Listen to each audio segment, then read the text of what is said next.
టాస్క్లు అంటే నాకు వీలైనంత వరకు నాకు ఫిజికల్గా ఎంత సపోర్ట్ చేస్తే అంత ఆడుతూ ఉంటాను. బట్ ఎక్కడో ఒక లక్ కూడా మిస్ అవుతుంది అనమాట. అంత ఆడినా సరే ఏ టాస్క్లో విన్ అవ్వలేకపోతున్నానో ఒక చిన్న బాధ కూడా ఉంది. బట్ ఓవరాల్గా మంచిగా వెళ్తుంది. విన్నింగ్ అవుతానని అనుకున్నా, విన్నర్ మెటీరియల్ అని అనుకున్నా. But it's very unexpected. అది అందరికి కూడా అనిపిస్తుంది.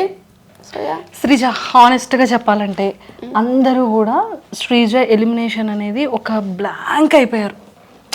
ఎవ్వరు ఎక్స్పెక్ట్ చేయలేదు. హౌస్ మేట్స్ వాళ్ళ ఎక్స్ప్రెషన్స్ నువ్వు అబ్జర్వ్ చేసే ఉంటావు. వాళ్ళు లోపల ఉన్నారు. సో వాళ్ళని మేము మేము టీవీలో చూసేటప్పటికి వాళ్ళు షాక్లో ఉన్నారు. అండ్ బయట ఆడియన్స్ అందరూ కూడా అన్ఫేర్ అని పెట్టడం అనిపించింది. అందరి ఒపీనియన్ ఇలా ఉంటే నీ పర్సనల్ ఒపీనియన్ ఏమనుకుంటున్నావు అండ్ జనాలకి ఏం చెప్పాలనుకుంటున్నావు? నీ ఫ్యాన్స్కి, నీ ఆడియన్స్ అందరికీ ఇది నీ డే.